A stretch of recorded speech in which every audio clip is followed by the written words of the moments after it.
오늘은 그리스도의 향기니라는 제목으로 우리 하나님 말씀 함께 나누도록 하겠습니다.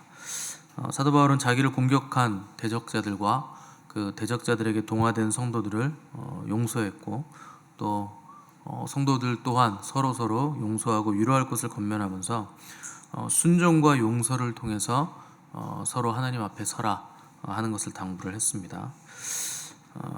바울이 성도를 분열시키고 교회의 당파를 만들어 화목하지 못하게 하는 마귀의 그 계략을 부수기 위한 방법으로 순종과 용서를 강조했다 하는 것이죠. 이런 내용들을 담은 것이 바울의 눈물의 편지인데, 오늘 12절 13절 보시면 바울이 이 편지를 디도편에 보냈고 드로아에서 다시 디도를 만나기를 원했다 이렇게 쓰여져 있습니다. 바울이 이제 디도를 만나지 못함으로 심령이 편하지 못하여 작별하고 마게도냐로 갔다 이렇게 되어 있죠.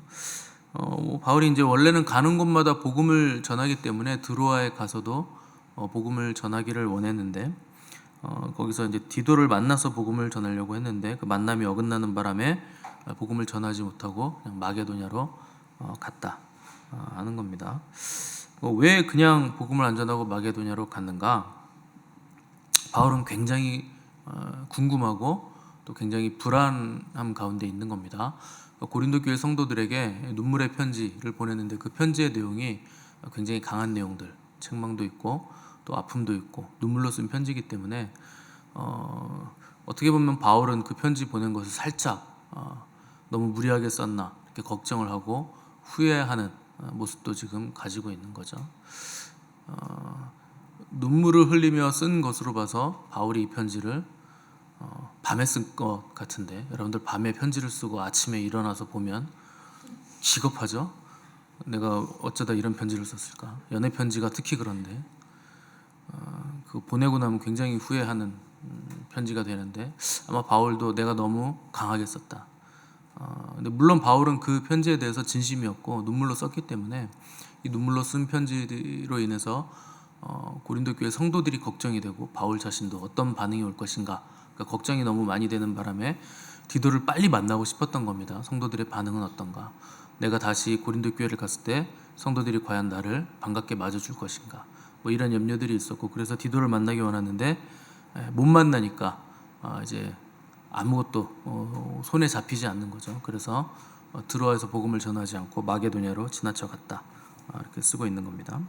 나중에 디도를 만나서 바울은 이제 소식을 듣게 되는데, 이 편지를 받고 고린도 교회 성도들이 회개하고 또 바울에게 돌이켜서 바울과 다시 좋은 관계로 이제 돌이키게 되는데, 그 내용은 우리가 7장에 가서 다시 다루게 될 것이고, 그 다음 14절에서부터 16절까지 우리가 이어서 보시면 그 유명한 그리스도의 향기라는 주제로 바울이 쓴 내용이 이제 나누게 됩니다. 뭐 이 주제는 우리가 익히 잘 아는 주제고 찬양을 만들어서 부를 만큼 굉장히 유명한 구절입니다. 근데 요거는 고대 세계의 배경을 좀 알아야 되는데, 냄새라는 그 후각이라는 감각은 굉장히 이제 고상한 가치를 가진 감각으로 인정을 받았습니다. 음식의 냄새와 맛을 보기 때문에 중요하게 여겨지기도 하지만, 그 냄새라는 것 자체가 굉장히 여러 가지 연상작용을 일으키는 감각입니다.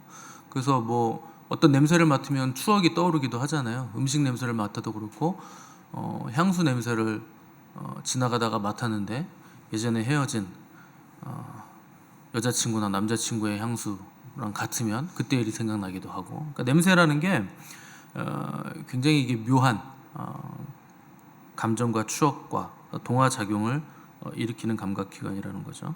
그래서 좋은 냄새를 맡으면 기분이 좋은 것이고, 나쁜 냄새를 맡으면 기분이 나쁘죠. 내가 다른 사람에게 냄새를 풍겨서 기분이 좋게 만들 수도 있고, 또 내 냄새 때문에 사람이 기분이 나쁘게 되는 경우도 있습니다. 제가 군대 갔을 때 저의 이제 선임이죠.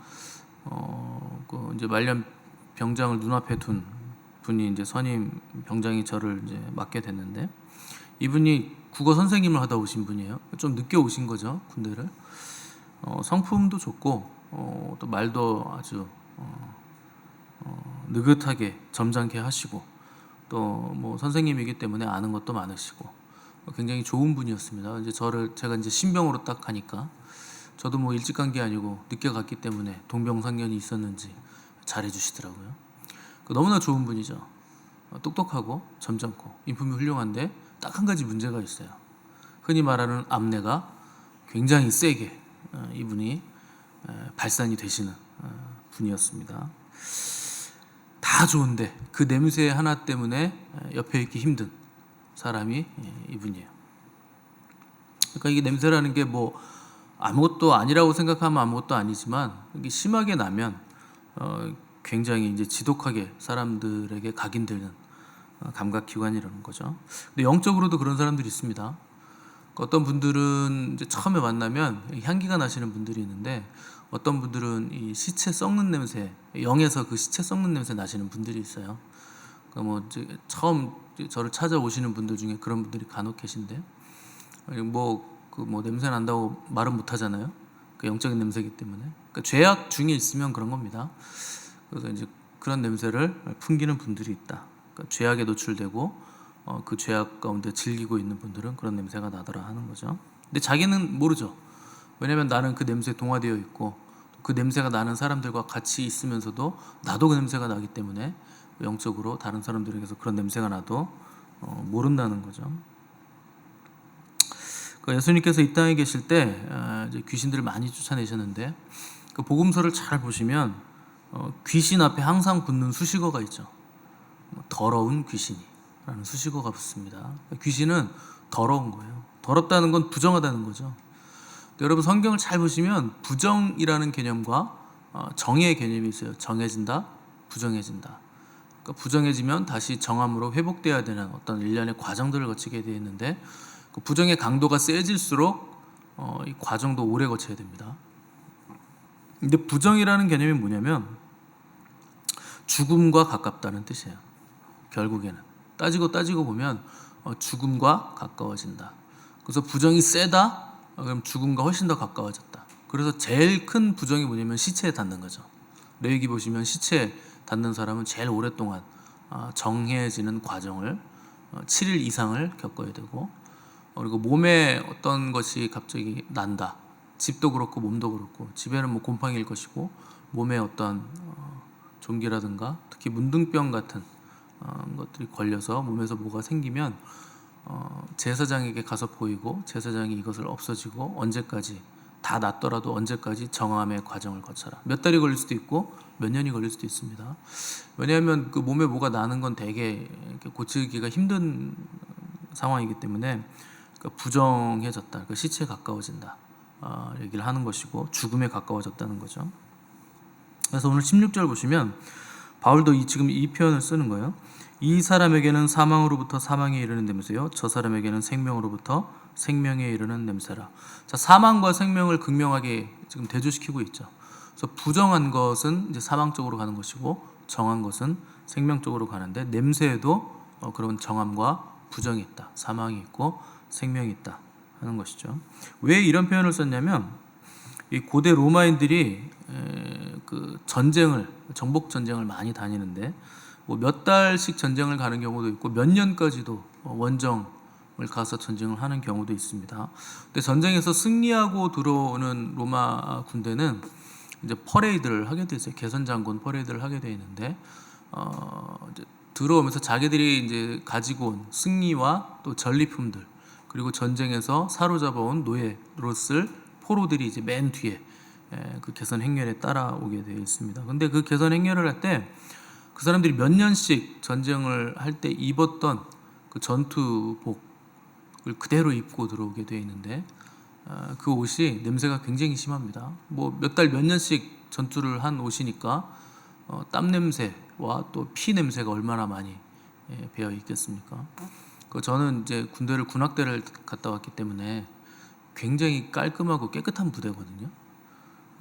항상 깨끗해야 되고 항상 깔끔하게 칼같이 옷을 다려서 행사를 나가야 되는 행사부대이기 때문에 굉장히 깨끗함이 중요합니다.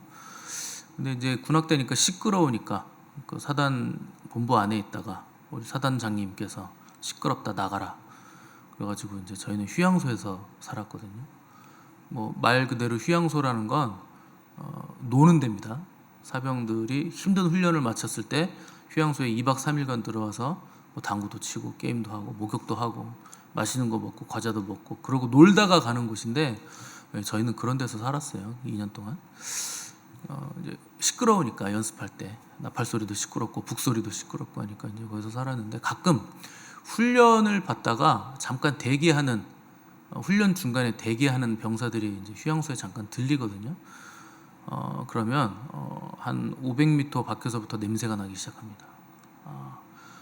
부대가 들어왔구나. 훈련받던 부대가 들어왔구나. 그 냄새는요, 그 말할 수가 없는 냄새예요. 그 훈련을 받을 때는 이제 씻지도 못하고 옷도 못 갈아입고 또 바깥에서 계속 생활하기 때문에 굉장히 심각합니다, 냄새가. 또 저희는 깨끗한 부대이기 때문에 이제 그러면은 저희는 그쪽으로 가질 않습니다.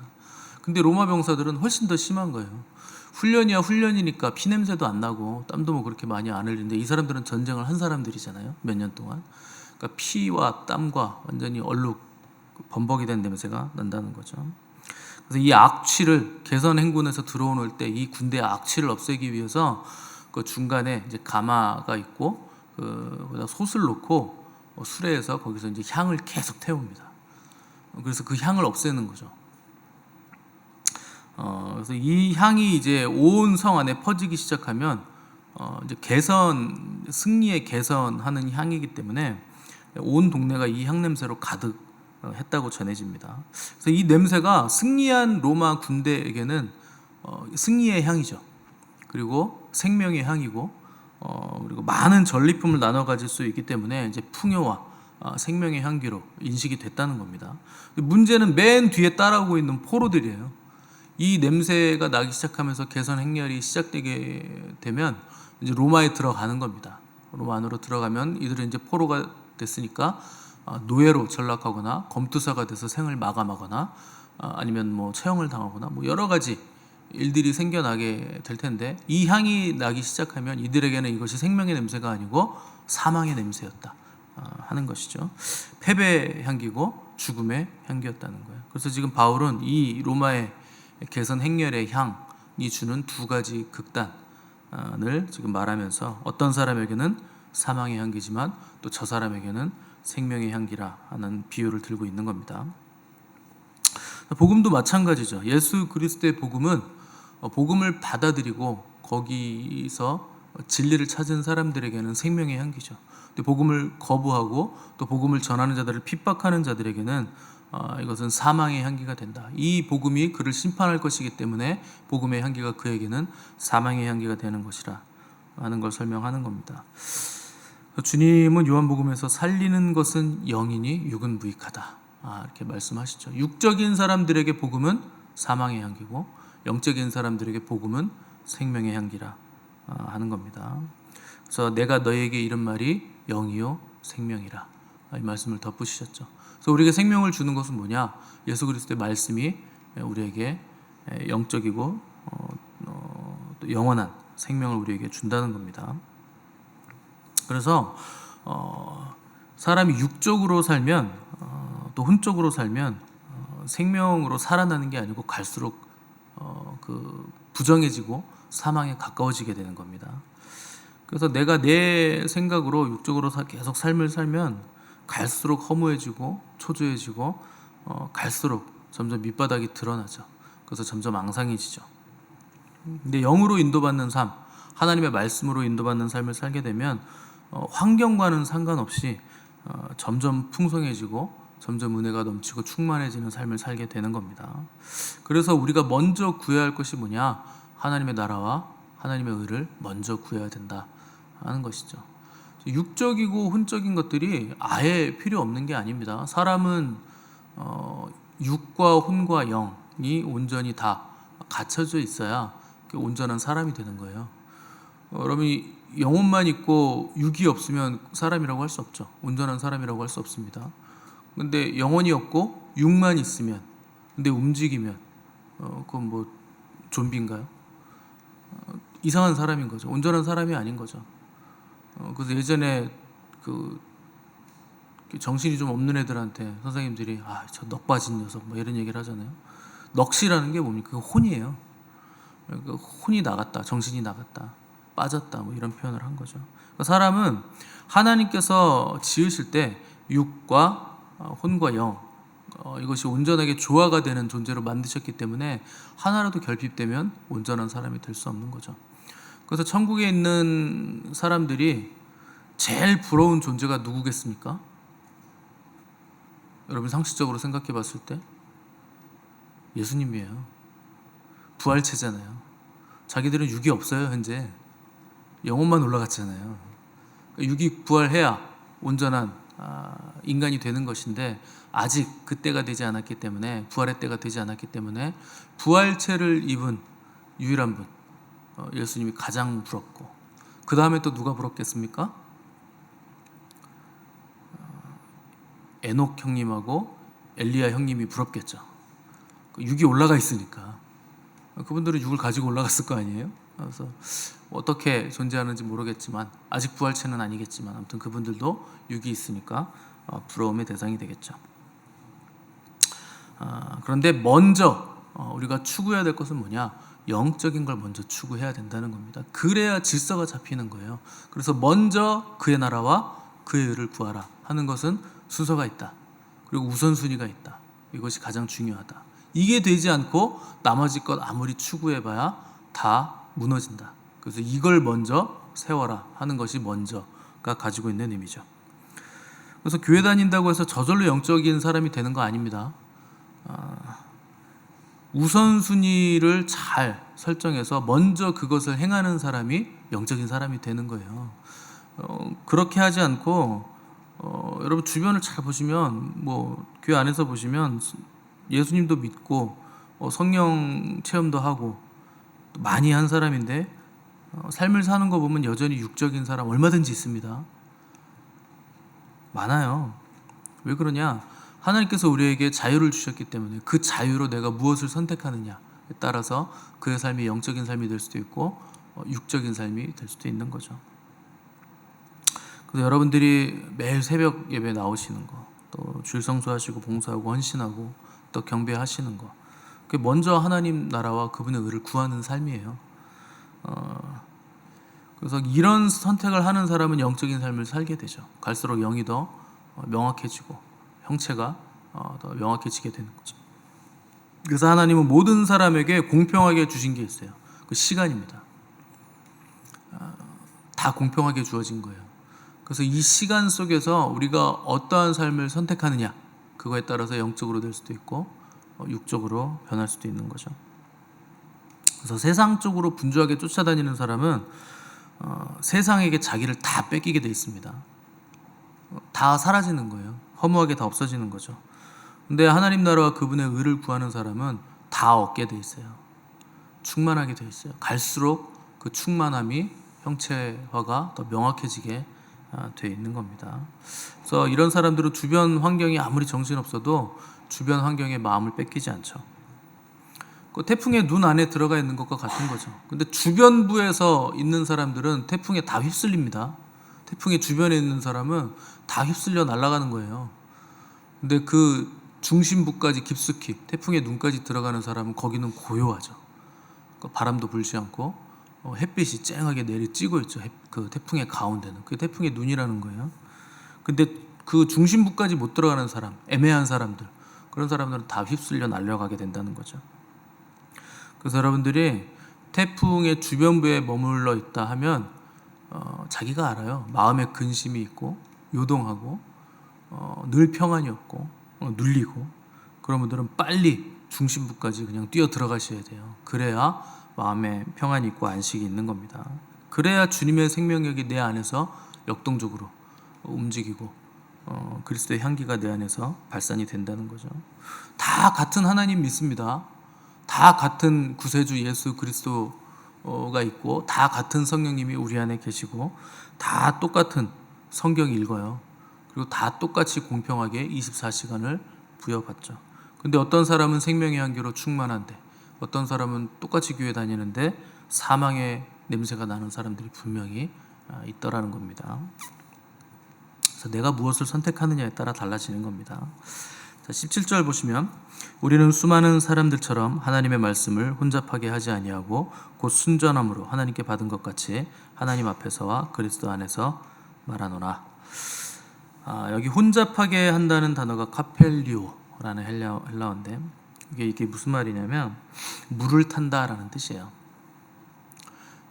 이 단어의 어원은 그 당시에 이제 포도주를 파는 소상공인들이 많았는데 이 포도주로 이윤을 많이 보기 위해서 어떤 것을 하냐면 포도주에다가 물을 탑니다. 양이 많아지겠죠? 그래서 물탄 포도주, 맛이 맹맹한 포도주를 팔아서 많은 이윤을 받았다, 남겼다는 것인데 그걸 혼잡이라는 단어로 부르는 겁니다.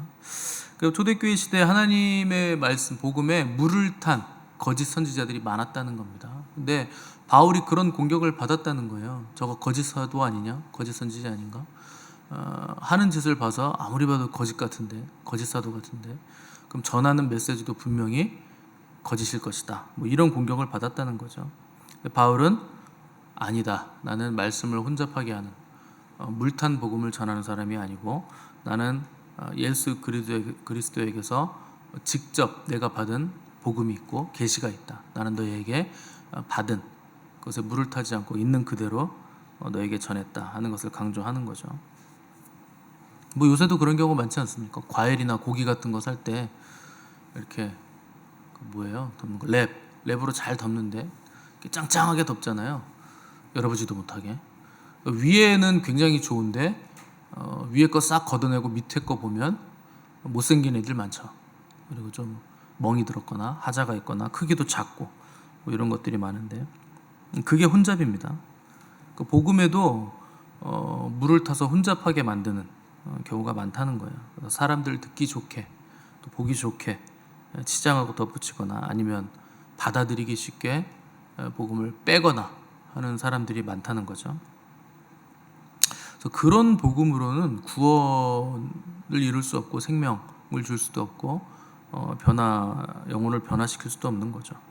그래서 그런 복음에는 그리스도의 향기가 나는 게 아니라 갈수록 이제 악취가 진동하게 되고 바울은 고린도 교회 성도들에게 나는 너희에게 내가 받은 있는 복음 그대로 전했고 너희도 그 복음을 있는 그대로 지켜야 된다. 물을 타서는 안 된다.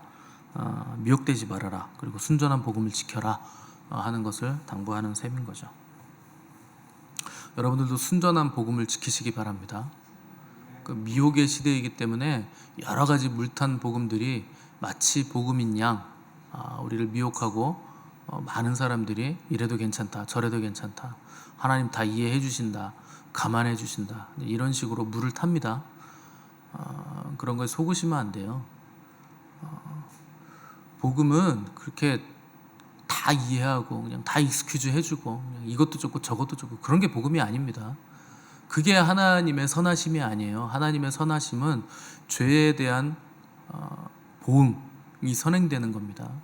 죄는 그냥 막 그래 다 용서해 주자 이것도 좋고 저것도 좋다 그렇게 해서 없어지는 거 아니에요. 죄는 분명하게 그 대가를 요구합니다. 그 사망을 요구해요.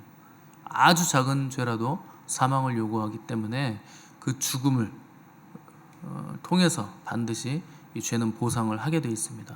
그래서 그 죽음을 우리가 죽어야 되는데 주님이 죽어주신 거잖아요. 그렇기 때문에 하나님의 선하심과 사랑이 우리에게 오게 된 것이지 그냥 다 없는 셈 칩시다 물 탑시다 뭐 이렇게 돼서 복음이 우리에게 복음된 게 아닙니다.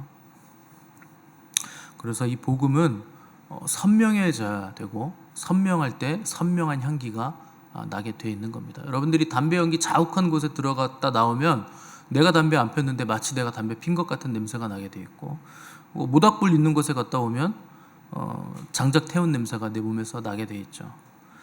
그래서 여러분들이 하나님 앞에서 그 복음의 향기, 그리스도의 향기가 나타나려면 방법은 딱 하나예요. 그리스도 가까운 예수님 가까운 곁에 여러분들이 거하시면 그리스도의 향기가 나는 겁니다. 늘 그 앞에 앉아 계시면 그 향기가 우리에게서 나오는 거예요.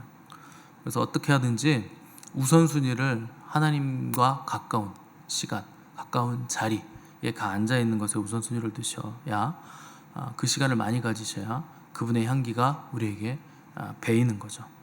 그렇게 그분의 향기가 배고 우리의 생각과 언어와 행동, 인격에서도 그리스도의 향기가 전달돼서 그 향기로 수많은 사람을 살리고 또 남은 자들을 일으켜 세우는 저와 여러분 되시기를 바라고, 또 우리 교회가 그런 교회가 되기를 간절히 바랍니다. 우리 함께 기도하겠습니다.